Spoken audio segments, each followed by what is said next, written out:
अस्सलामुअलैकुम। Welcome to इमरात। दोस्तों, बात आज हम करने जा रहे हैं जेट-एंड-सी एयरक्राफ्ट के एक न्यू बायर को लेकर, जिसके बारे में भी यही क्लेम किया जा रहा है कि साउथ एशियन रीजन से है और इससे पहले पाकिस्तान जेट-एंड-सी एयरक्राफ्ट को अपनी एयरफोर्स में यूज करता है।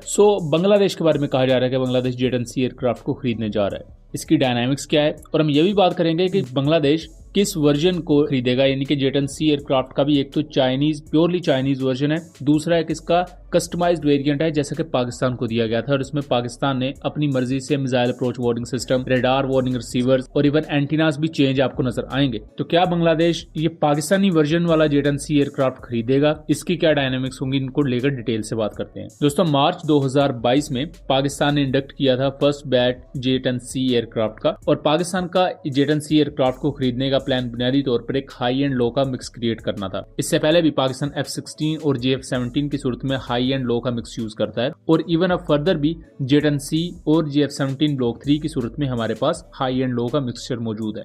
पाकिस्तान एयरफोर्स के जेट-एंड-सी एयरक्राफ्ट को लेने के बाद मुख्तलिफ ऐसी नेशंस मंजर-ए-आम पर आई जिन्होंने जेट-एंड-सी एयरक्राफ्ट में इंटरेस्ट शो किया। उनमें ईरान आपको देखने को मिलेगा, सूडान, इजिप्ट एंड इवन अब बांग्लादेश भी। रिसेंटली बांग्लादेश एयरफोर्स के चीफ महमूद हसन खान, उन्होंने एक सेरेमनी के मौका पर स्पीच दी थी जिसमें उन्होंने ये कहा कि बांग्लादेश इस वक्त एक एडवांस फाइटर एयरक्राफ्ट को खरीदने का सोच रहा है। एग्जैक्ट उन्होंने क्या कहा था वो आप खुद सुने। আমরা চাচ্ছি আমাদের বিশ্বের যে কোনো জায়গা থেকেই হোক, আমরা মাল্টিরোল কম্ব্যাট এয়ারক্রাফটের দিকে আমাদের এখন নজর।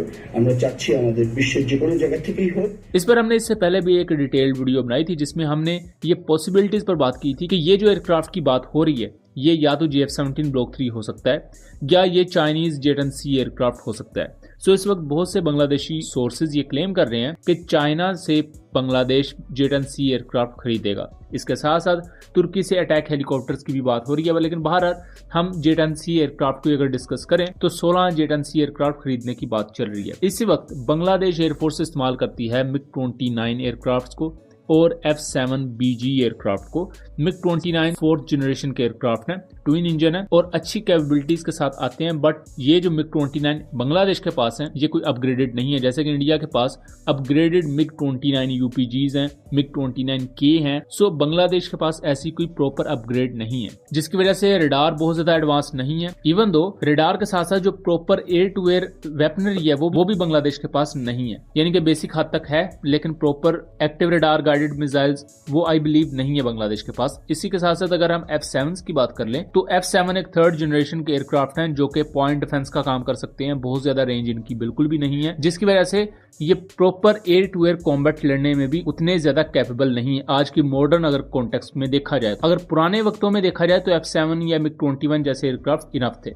इस कॉन्टेक्स्ट में ही बांग्लादेश एयरफोर्स का सबसे बड़ा जो प्रॉब्लम रहा कि पिछले 15 सालों से बांग्लादेश एयरफोर्स ने कोई नया प्लेटफॉर्म अपनी एयरफोर्स में इंडक्ट ही नहीं किया और इन्हीं पुराने प्लेटफॉर्म्स को इस्तेमाल करते आए। इसके मुकाबले में इवन म्यांमार जैसी एयरफोर्सेस को देखा जाए तो उन्होंने JF-17 खरीदे, उसके बाद उन्होंने Su-30s भी खरीदे और फिर चाइनीज जेट ट्रेनर्स खरीदे और बहुत कुछ उन्होंने अपनी एयरफोर्स को थोरोली मॉडर्नाइज किया हुआ है। इसी वजह से बांग्लादेश एयरफोर्स इवन वीक समझी जाती है म्यांमार एयरफोर्स के मुकाबले में भी। और अब अगर रिसेंट कॉन्टेक्स्ट में देखा जाए तो बांग्लादेश के इंडिया के साथ काफी ज्यादा टेंशन चल रही हैं। रिसेंटली इंडिया ने 2 बांग्लादेशी शिप्स को भी सीज कर लिया, बांग्लादेश कुछ नहीं कर पाया और 76 बांग्लादेशी माहीगीर थे जिन्हें गिरफ्तार कर लिया गया। और इस वक्त बांग्लादेश अपने TB2 ड्रोन्स को इंडियन सरहदों के पास बहुत ज्यादा डिप्लॉय कर रहा है, मगलहया के एरिया में। यहाँ बांग्लादेश अपने TB2 ड्रोन से निगरानी और जासूसी वगैरह का काम ले रहा है, लेकिन ये कोई फाइटर एयरक्राफ्ट नहीं है। ये सिर्फ स्ट्राइक कर सकते हैं, ये सिंपल ड्रोन्स हैं, इनको शॉट डाउन करना काफी आसान होगा और ड्रोन्स का फायदा भी तभी बांग्लादेश को होगा अगर उन्हें हिफाजत के लिए प्रॉपर फाइटर एयरक्राफ्ट भी मुहैया हों। आपके पास जितने मर्जी जदीद ड्रोन्स हों, जितने मर्जी बेहतर हेल UCAV या मेल UCAV भी हों,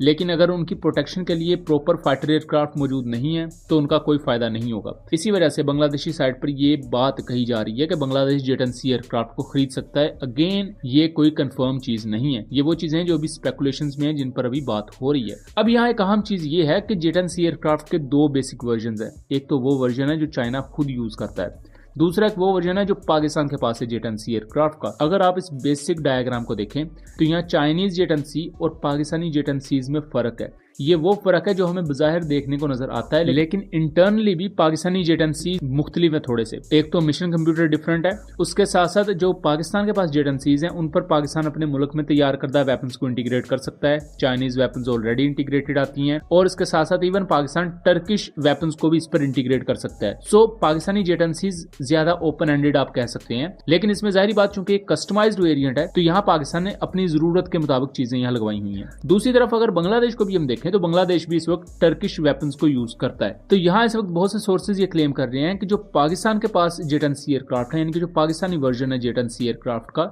बांग्लादेश उसी को ही खरीद सकता है। Pakistani jet and C aircraft बहुत ज्यादा इंपॉर्टेंस तब भी इख्तियार करके जब जनवरी 2024 में ऑपरेशन मर्ग बरसरम 4 में पाकिस्तान ने ईरान के खिलाफ कार्रवाई की थी। तो जो पाकिस्तान एयरफोर्स के फाइटर एयरक्राफ्ट स्ट्राइक के लिए गए थे सरावान में, उनको एस्कॉर्ट प्रोवाइड कर रहे थे jet and C aircraft Pakistan के। तो ये पहला वक्त था जब पाकिस्तान ने जेट एंड सी एयरक्राफ्ट को एक वॉर सिनेरियो में प्रॉपरली यूज किया था और तभी से पाकिस्तानी जेट एंड सीज को बैटल टेस्टेड होने का खिताब मिल गया था। उसके अलावा अगर चाइनीज जेट एंड सीज को भी देखा जाए तो ये भी ताइवान के फाइटर एयरक्राफ्ट के खिलाफ और जापानीज एडीज का जो एरियाज है वहां भी मुख्तलिफ कार्रवाइयां करते रहे हैं, जहां इनकी अमेरिकन एयरक्राफ्ट या जापानीज और ताइवानीज एयरक्राफ्ट से भी फेस ऑफ इनका होता रहा है। सो उस कॉन्टेक्स्ट में चाइनीज एयरक्राफ्ट भी इन एक्शन नजर आ चुके हैं। लेकिन यहाँ चूंकि चाइना एक कस्टमाइज्ड वेरिएंट पिच करेगा बांग्लादेश को, तो बांग्लादेश मोस्ट प्रोबेबली इसमें वही चेंजेस करवाएगा जो कि पाकिस्तान ने चेंजेस करवाई थी, यानी कि जो मिसाइल अप्रोच वार्निंग सिस्टम और जिस तरह के sensors Pakistani jet and Cs पर लगे हैं वैसे ही बांग्लादेश भी अपने जेट एंड सीज पर लगवा सकता है अगर बांग्लादेश खरीदता है तो। और अगर Bangladesh jet and C aircraft खरीदता है चाइना से तो यहाँ पाकिस्तान के साथ प्रॉपर उसके बाद बांग्लादेश की वॉर एक्सरसाइजेस भी हमें देखने को मिल सकती हैं। रिसेंटली जो इंडस शील्ड 2024 एक्सरसाइजेस हुई थी उसमें बांग्लादेशी एयरफोर्स के ऑफिशियल्स ने, यहाँ उनके एयर कोमोडोर आए हुए थे, उन्होंने ऑब्जर्व किया था JF-17 ब्लॉक 3 और जेट एंड सी एयरक्राफ्ट को। सो यहाँ फ्यूचर में पाकिस्तान और बांग्लादेश की जो एयरफोर्स के कॉन्टेक्स्ट में कोऑपरेशन है और जॉइंट ट्रेनिंग है वो हमें काफी ज्यादा अहम दिख सकती है अगर बांग्लादेश जाता है जेट एंड सीज की तरफ, जिसके अभी इस वक्त काफी ज्यादा चांसेस भी हैं। सो दोस्तों ये था एनालिसिस, उम्मीद करता हूँ चीजें क्लियर रही होंगी। वीडियो पसंद आई हो तो इसे ज्यादा से ज्यादा शेयर कीजिएगा ताकि इस तरह की मजीद इन्फॉर्मेटिव वीडियोज हम आपके लिए लेकर आ सके। मिलेंगे अगली वीडियो में, तब तक के लिए अल्लाह हाफिज।